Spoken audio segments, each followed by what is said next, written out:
Mr. Raymond, let me teach you something if you don't know by now. The Xhosa people and the colored people is a ticking time bomb in the Western Cape. And if the whites is going to be persistent in talking the way they're talking about the Western Cape being theirs, be very careful, my brother. There's over 20 million people that is becoming fed up in the Western Cape. This thing of the white people saying that the Western Cape belongs to them, it's also starting to irritate a lot of people. There's a ticking time bomb. And you must understand one thing, South Africans are not scared for the West. We're not scared for Israel or America. This is our land, and one thing about South Africans, will fight until the last breath. So I think you need to start educating your white people that this land does not belong to you guys. Nothing at all. It's either you live with us, but don't think you're going to be running over us. This is not the past. People are well educated and well versed now. And it's an insult for white people to think that they can turn one province into their own country. I think that's all I wanted to say. I don't get involved with South Africa, Nigeria things. I still believe in one Africa.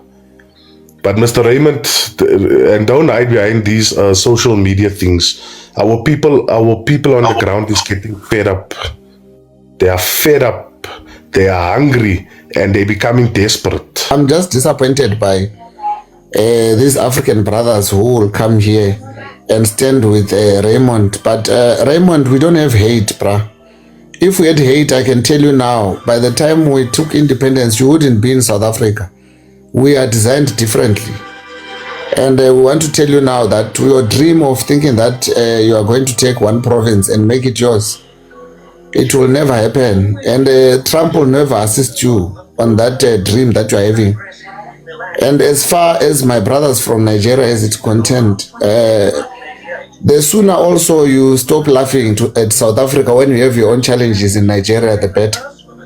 We are even better when it comes to the challenges that we have in Africa. And I thought that as Africans we will be able to sit down and look at the future of this African continent together. So it is very, very, very, very, very disappointing to just see you guys laugh as if we have something better than South Africa. And if I can tell you now, as it stands now, the same Trump you are praising here does not even want, the first people that he said he doesn't want in the USA are Nigerians and Kenyans. That shows you that you are not even in anyone's favor at this particular point. The last thing is that Raymond, stop speaking about Nigerians and South Africans. Even if we have our own fights, we are still Africans. Leave us alone. If we have our own differences, there will be our differences. We are black. Stick to whatever that belongs to what you believe in and leave petting South Africans and Nigerians. It has nothing to do with you, bruh. Just know that it has nothing to do with you. At the end of the day, we are black, all of us.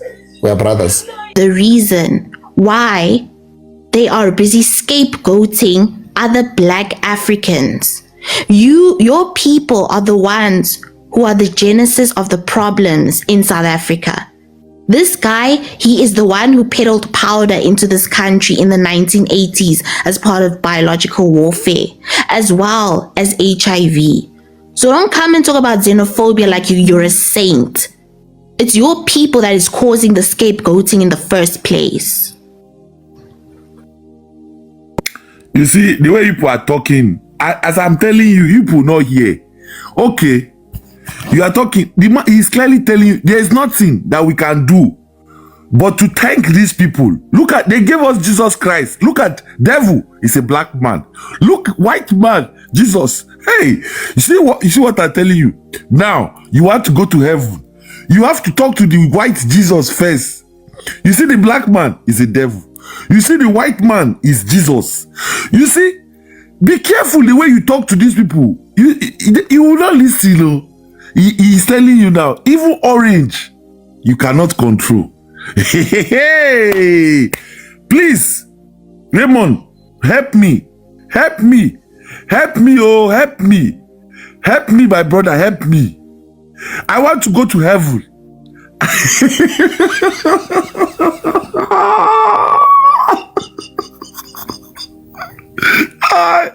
Black South Africa, you see why I be telling you, you don't hear. You see the white guy is Jesus. You see the black guy is you. Black South Africa, this devil is you. Ekwensu, Ibiri, that is you. You see this white guy is Raymond. You see you. Where is the other guy? You see this black me. I am not Black South Africa, but you see this this one, that is your ancestor. You are Tokolosho. The white man is Jesus Christ. Raymond, please don't mind them. They are being sarcastic here. Don't go anywhere. Stay there. They can't do nothing. They are only making mouth. If they do, America will come for them. America will show them flames. I'm telling you. Rubbish. Ooh, your submission is something else, I must say. It's something very else. I just want to ask you a question. I came up to the panel to ask you this question, actually. Where have you ever heard that here in South Africa, the Afrikaners stood with the black South Africans so that they can have a better life? Where have you heard that Afrikaners are standing with African people so that the townships can become better? Where have you heard it? Tell me, I just want to know, where have you heard this happening coming from the poorer side? Seeing that you want us to be all kumbaya and all these things, I just want to know, why is it that you guys don't come together with black South Africans? Why?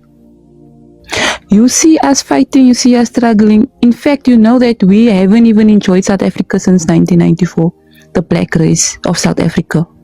How the hell can you say such things that you say about these black South Africans, my brothers and my sisters? And then you have the nerve to say that we treat other black Africans badly at the police station. Is that police all of us? Not all of us. Maybe 1 out of 10 will do a mistreat, yes. But it doesn't mean it's the whole South Africa. No. In fact, why are you not mentioning how South Africans are being treated in their other brothers' countries there?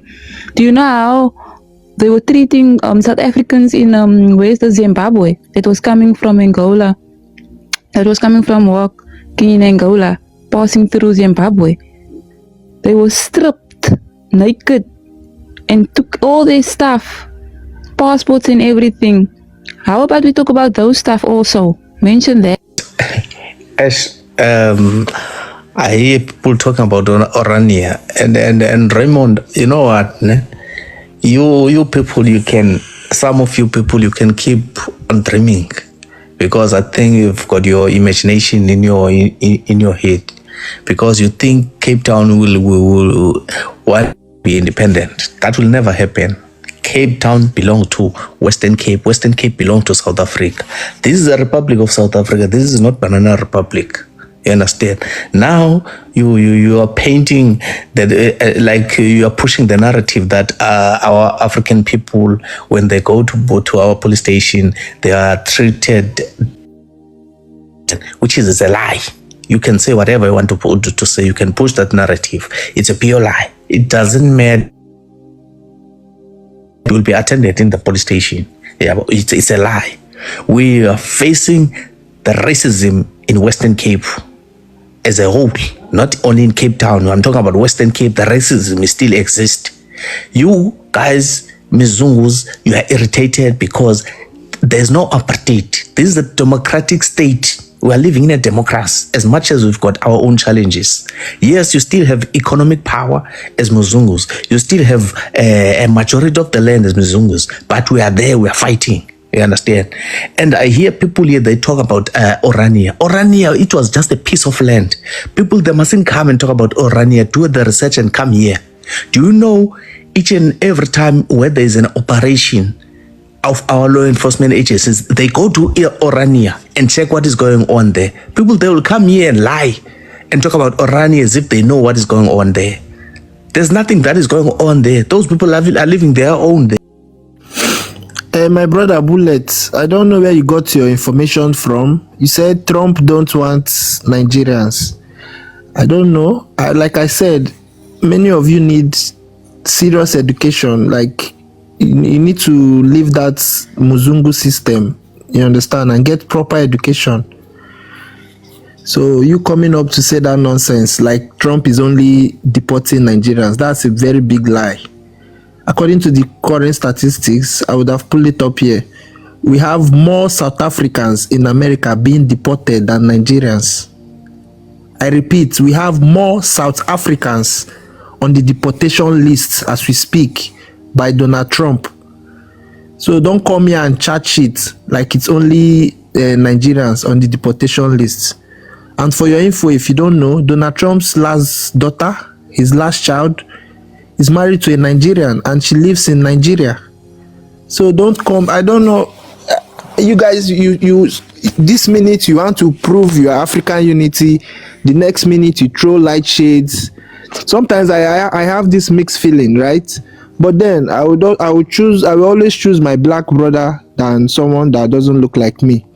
But I know the apartheid really did a whole lot on most of you. Your reasoning is whitewashed due to the fact that you spent most of your existence with these people. So I wouldn't blame you that much. But then, Mr. Raymond, Africa belongs to Africans.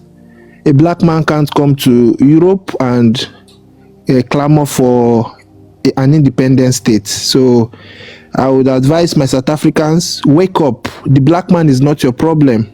We are not your problem. Your problem is right there in your own country. Wake up before it's too late. People that farm the land are the black people. If they're not the black people, so why do you hire them in your farms? And then you said, oh, if you go to somewhere in Cape Town, you can't even pluck or Johannesburg, you can't even pluck or orange. That is not true. You guys just have the resources of owning the land. You're not the farmers. You're just the farm owners. The real farmers are the black people. Those are the ones that go there and they plant the crops. Those are the ones that have understood agriculture before you guys even came to Africa. So I don't even understand. This is why I said you're racist, because you would say something and then how you think is different from what you're saying. You're saying you're not a racist, but the words you use are racist, because if you're going to say black people are not farmers, how come you guys are hiring them to farm in your farm? Those are the ones that do the job. Again, like I said, black South Africans, this is how Nigerians feel when you guys support IPOB. I think I should point that out, right? It is important for you guys to realize that when someone wants to come into your country and then divide the country, you should call it out. You guys, most of you guys are you guys are Biafrinas and you support this IPOB and you think you guys are doing us a disservice. But now look at Raymond coming and he's telling you that he's going to go to a different government to call them to come and divide land in South Africa, and you guys are getting mad. Again, obviously, my brother Akporo is just cashing cruise with this whole thing. And what's his name? He didn't call you a Ghanaian. He's just playing, my brother. You should understand that. But Mr. Raymond, man, I'm not buying your thing that you're not racist. I'm listening to the way you talk and the way you reason. Those are racist talking points. You can't come and say black people are not farmers, that they can farm. Like, so what were they eating before you guys came from Europe? You just own the land. You're not the farmers. The real ones are the black people in South Africa, the real farmers. First thing, now I've been circling around talking about black South Africans. Raymond, it's time for me to address you a little bit. Brother, I don't know wherever you come from, but around here, racism is not tolerated. This is an African platform. You should be grateful that you're here. Grateful that we let you on here. I don't know how you came here, but you should be grateful that we let you on here after what we've been through with you guys. You know, talking about black on black excellence, you take a look at what's this called, this Traore guy. The guy is doing wonderfully well. Leaders that we have in Africa today are leaders sponsored by your people. So you should not come here and try to say, I know Akboro is cashing cruise, but sometimes let's be serious. You can't come here and try to push that racist agenda. No, it's not going to happen, my brother. It's not going to happen. I'm being very nice. When I get out of my bag, then you will know. I will listen to your next submission, then I know what to do next. And I know what to say next. Brother, it's not tolerated here. You guys did horrendous things to these people. These people still let you live among them.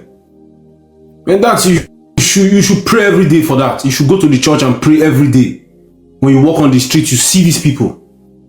They don't bother you. They still leave you. You should be grateful for that. You should be grateful for that. Because they are not unaliving you in large numbers because of the atrocity that you guys committed. You should be grateful for that. Africa is suffering today because of you people. We are not dumb. We are not like our forefathers. We know. As to you black South Africans, you guys are stupid people. Stupid people. This is what you get. But I just wanted to correct something. We had land claims in South Africa, and the few farms that I'm talking about is in Zebedelia. It was a well-functioning citrus farm. It was given to the community to run or to operate for themselves. It's gone, it's finished.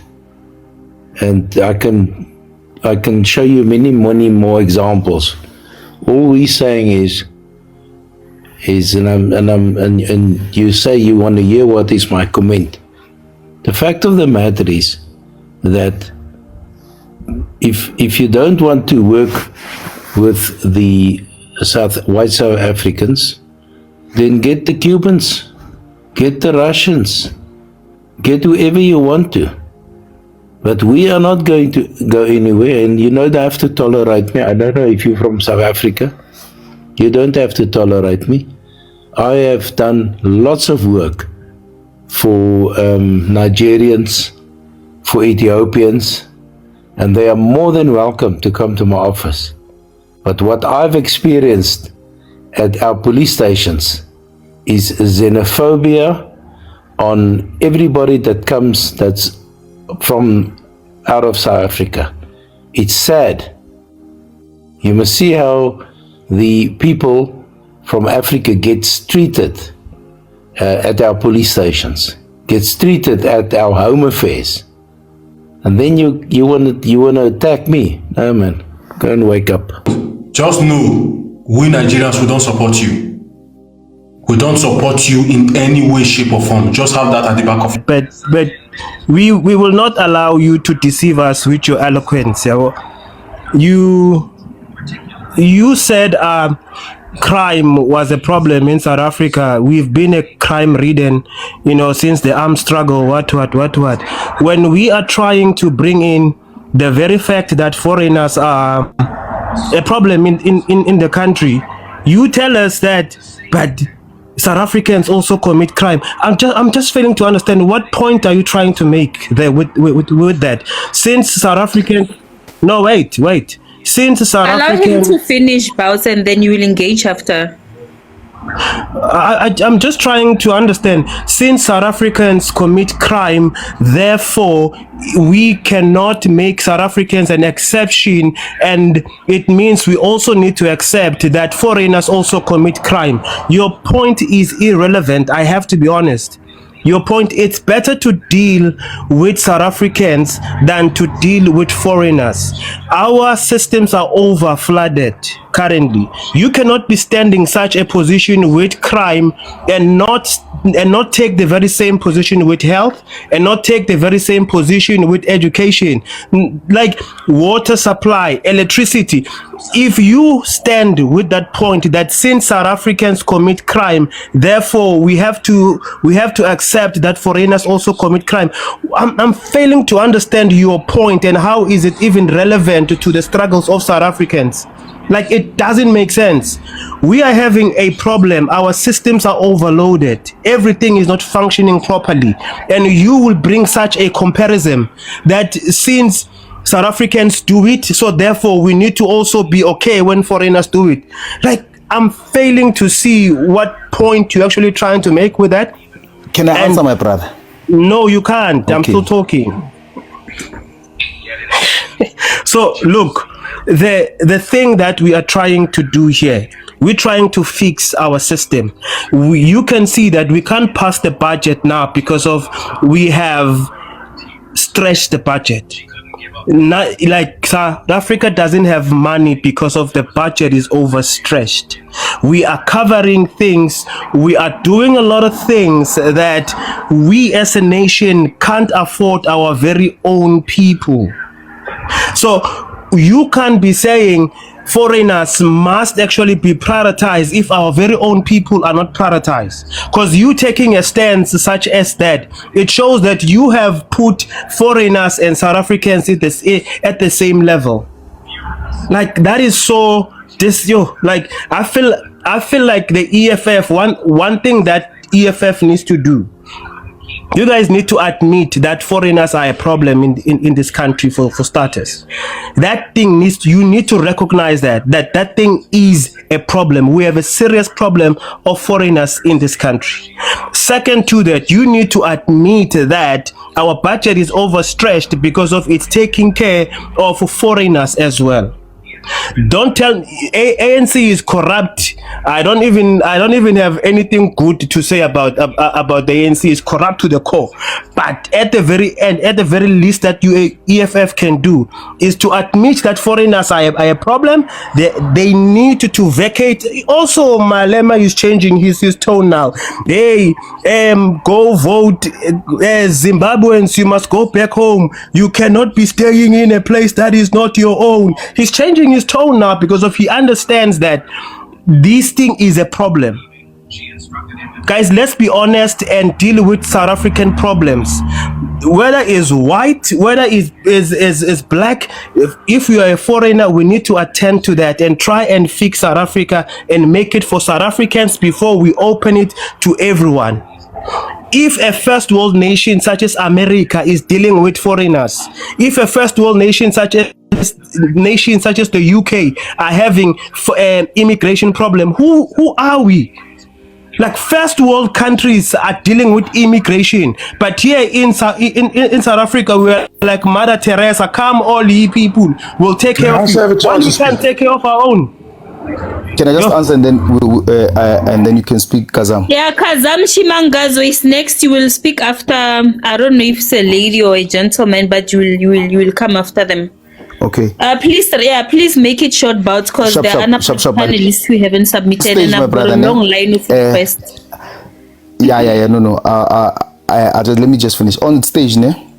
I think you misunderstood what I was trying to say, but I will try to just touch on it. Ne? My saying that we have a crime problem in this country was not at all saying that foreigners who are part of that crime should be exempted because we have a crime problem. I was not trying to say that at all.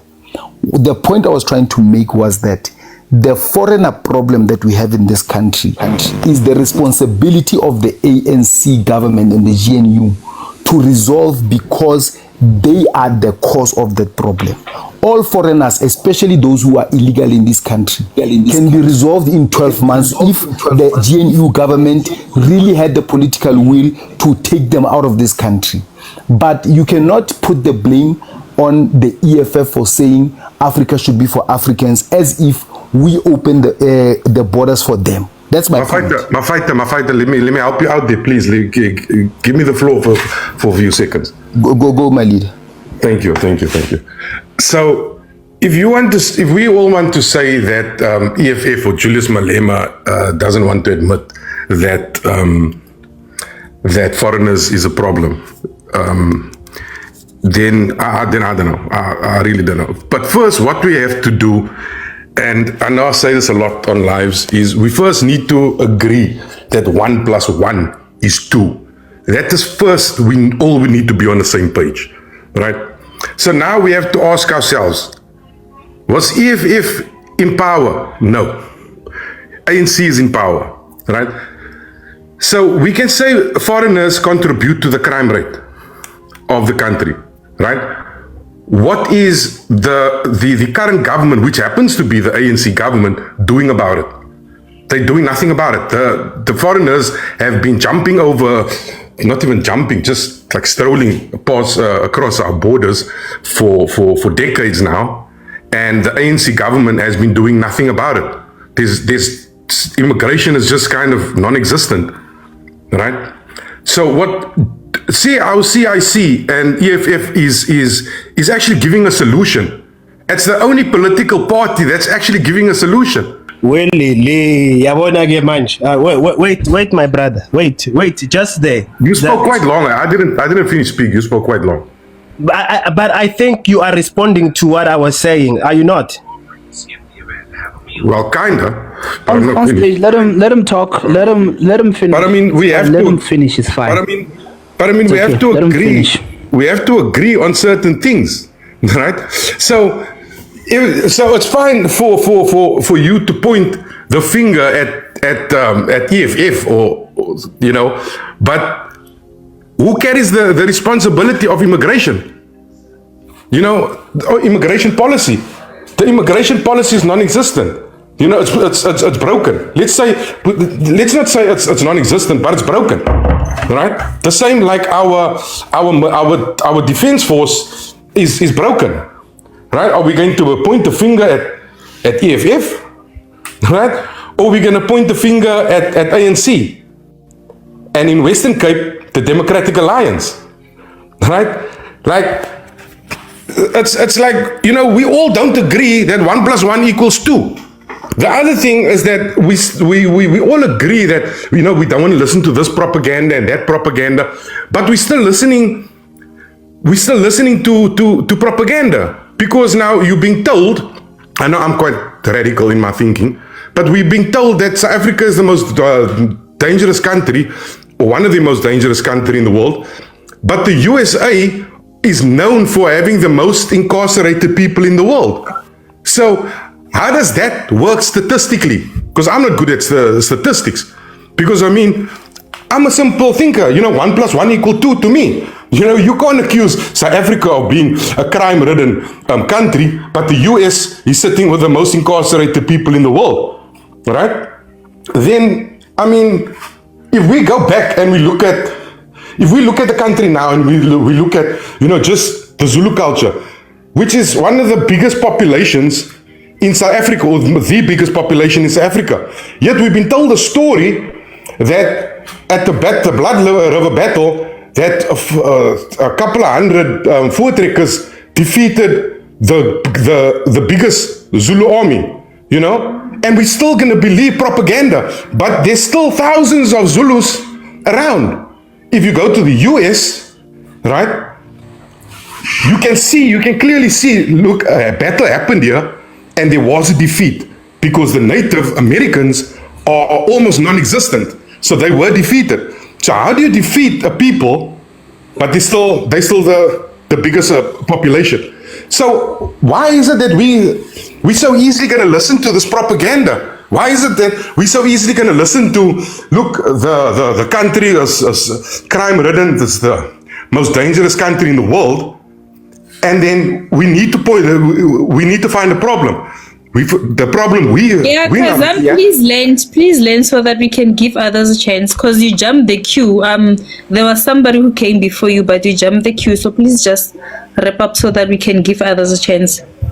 Yeah, I'm trying to wrap up. Sorry about that.